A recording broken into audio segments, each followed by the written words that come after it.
Murphysboro's Masonic Lodge has been around since the Civil War, and they say it's kind of like a time capsule for today's generation. We'll finish our week-long series of historical buildings in Murphysboro tonight. News 3's Paul Wilcoxon takes us there. Sitting just a block from the Jackson County Courthouse is the Murphysboro Masonic Lodge number 498. We're pretty intricately tied to the community. The building itself was constructed in the 1920s, but the history of the Freemasons in Murphysboro goes back to the 1860s. One of our credos is making good men better. In doing that, making the community around us better is part of our goal and our ambition. For instance, the lodge was used as a makeshift hospital and morgue after the 1925 tri-state tornado.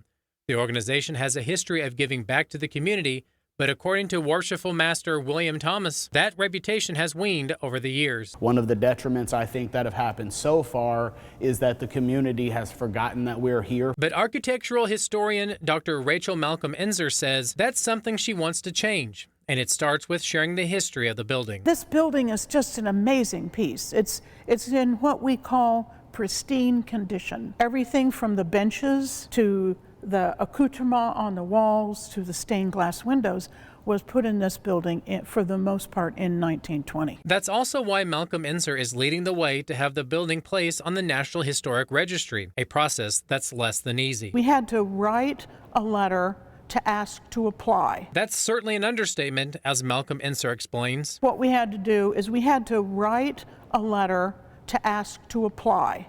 And that letter's not just a letter.